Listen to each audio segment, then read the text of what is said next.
पुस्तक जिसे अय्यूब की परीक्षा, आज हम बात करेंगे अय्यूब की परीक्षा कैसे परमेश्वर ने किया।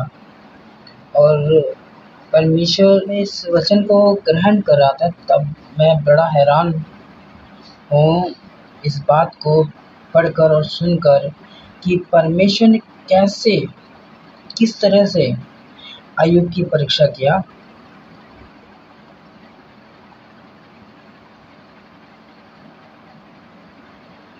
आज देखेंगे अय्यूब की पुस्तक अध्याय 1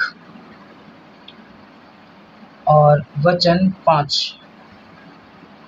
जब जब भोज के दिन पूरे हो जाते तब तब अय्यूब उन्हें बुलवा कर पवित्र करता।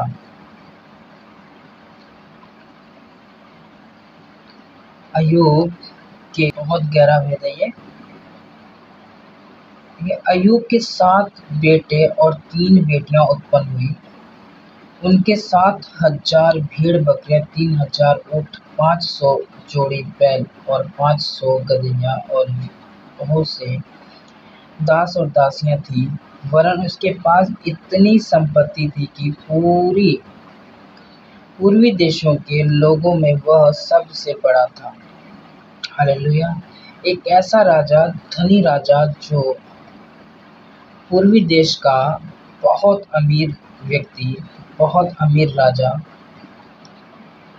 और इसमें लिखा है उसके बेटे और बेटियां आपस में मेल मिलाप करते थे, आपस में एक दूसरे के घर जाया करते थे और खाने के लिए एक दूसरे को इनवाइट करते थे, एक दूसरे को बुलावा भेजते थे। तो इसमें ऐसा भी लिखा गया कि उनके बेटे और बेटियां आपस में बात करते। जब एक महफिल जम जाती है ना, जब इकट्ठे होते हैं 4 से 5 लोग या 2 से 3 लोग, तो वहाँ पे एक महफिल तैयार हो जाती है।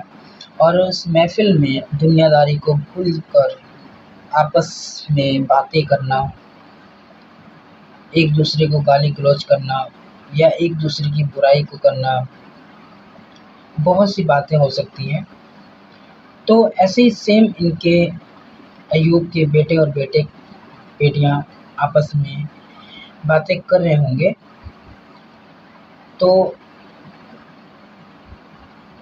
अय्यूब इस तरह सोचता है कि जब जब भोज के दिन पूरे हो जाते तब तब अय्यूब उन्हें बुलवा कर पवित्र करता और परमेश्वर के आगे ऐसा दीन होके जाता और उन परमेश्वर के आगे कुर्बान करता, बलि करता और परमेश्वर से अपने बच्चों की लिए माफ़ी मांगता भी, जो भी उन्होंने गुनाह किए या पाप किए या गाली गलौज किया, कुछ भी किया हो, उसके द्वारा, वो होम बलि के द्वारा उन्हें माफ़ करवाता।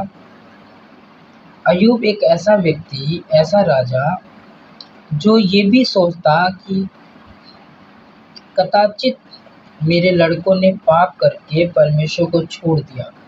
सबसे गहरी बात है, सबसे गहरी ये बात मुझे लगी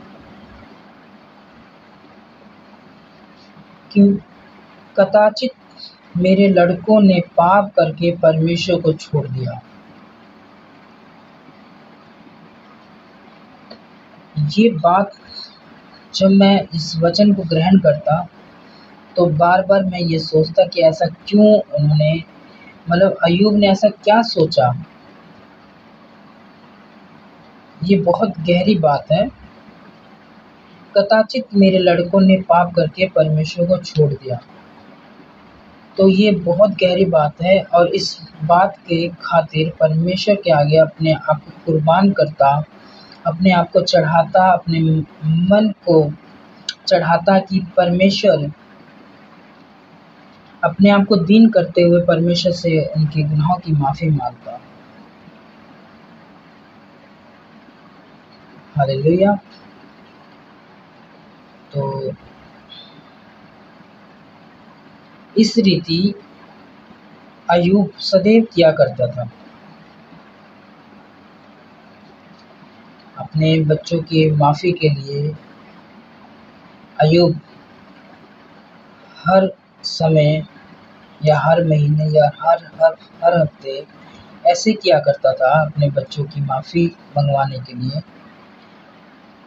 अय्यूब जानता था कि परमेश्वर से किस तरह से माफ़ी मांगना है और कैसे चलना है। बहुत गहरी बात है और मैं इस अगले वीडियो में बताऊंगा अय्यूब की परीक्षा के बारे में। अय्यूब किस तरह खरा व्यक्ति निकला परमेश्वर के सामने में और कैसा वो दीन होके परमेश्वर की उपस्थिति में चलता गया। सबको जय मसीह। और मेरी वीडियो पे लाइक शेयर, इस वचन को शेयर करना उन लोगों तक जो परमेश्वर के गहरी भेद को जानना चाहते हैं। और अगर आप लाइक करेंगे तो मेरा मोटिवेशन बढ़ेगा और मुझे लगेगा कि परमेश्वर के वचन को आप सुन रहे हैं और समझ रहे हैं।